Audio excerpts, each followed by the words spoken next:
Bakit si Marcos ang pagbintangan ninyo? Si Trillanes ang nag-file doon. Mas masarap ang pakinggan. Binayaran ni Trillanes ang ICC. Katanggap-tanggap pa. Kung sinabi niyong binayaran ni Trillanes. Pero yung sabihin yung binayaran ni Marcos. Anong kinalaman ni Marcos sa ICC?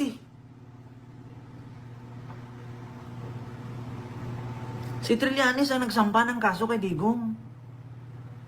Walang kinalaman si Marcos doon. Ultimo pag-iyot ninyo na hindi ma-shoot, si BBM may kasalanan. Ultimo pagpanganak na butas ang kondom, si BBM may kasalanan. Ultimo pagkagutom, si BBM. Ultimo yung addict dun sa Davao na nagtambling-tambling sa kable ng kuryente, si BBM. Ultimo yung mga kulto doon na nanghaharang ng daan, si BBM. Putang ina. Ultimo yung nasabugan ng paputok dun sa tagig na nagmotor, si BBM na naman may kasalanan. Diba? Alam mo, Johnny Depp, manahimik ka na lang. Gagawa ka na ng pangalan, peke pa. Ganyan naman talaga pag mga DDS. Diba? Ultimo yung magjowa. Na sinundo ng kotse. Tapos may regalo-regalo pagbukas conversation ng ex. Kay BBM pa rin. Ultimo yung babae na bumili dun sa tindahan, na binastos daw ng tindero, sinugod ng jowa at ng pamilya. Akala mo naman, kaganda-ganda ng babae, mura na mag-ilog palwa. Si BBM na naman may kasalanan. Nakita nyo yun? Yung sa tindahan, na kinumpronta ng magulang. Anong ginawa mo sa anak ko? Hinipuan mo daw, binastos mo daw. Akala mo naman, kaganda-ganda ni ate.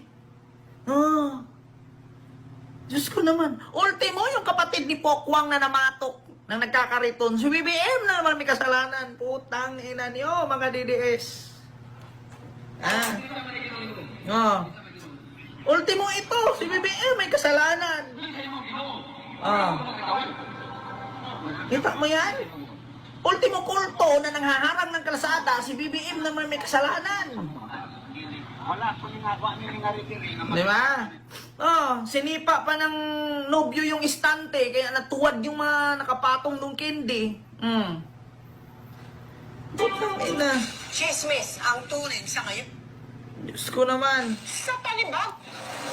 Ultimo pagkahulog ni Cabral sa bangin, si BBM na naman. Anong kinalaman ni BBM? Hulog yung tao, gusto niyang lumipad. Anong kinalaman ni Cabral nung tumambling siya doon at bulo na nagkabalik-balik siya doon sa baba? Talagang mabalik ka doon, kapayat-payat ni Cabral, tapos puro bato pa yun sa baba. Na puro na nga butoks yung mukha noon. Na gano'n na nga, Di ba yung mukha ni Cabral na puro turok na? Gumagano na. Tapos, kumintab na yung noo dahil sa rejuvenating. Wala nang mabakbak, puro balat na lang. Talaga pag nahulog ka doon, talagang basag-basag ka. Si BBM na naman may kasalanan. Ultimo yung driver ni Cabral na walang palit-palit ng damit, walang ligo-ligo. Si BBM na naman may kasalanan. Putang inang yan. Kasalanan pa ni BBM yung driver ni Cabral na pula pa rin yung damit. Nung pumunta ng Biyernes sa ICI o sa Ombudsman, pula ang damit. Nung pumunta ng Baguio at namatay si Cabral, pula pa rin ang damit. Si BBM daw may kasalanan. Putang ina ninyo mga DDS.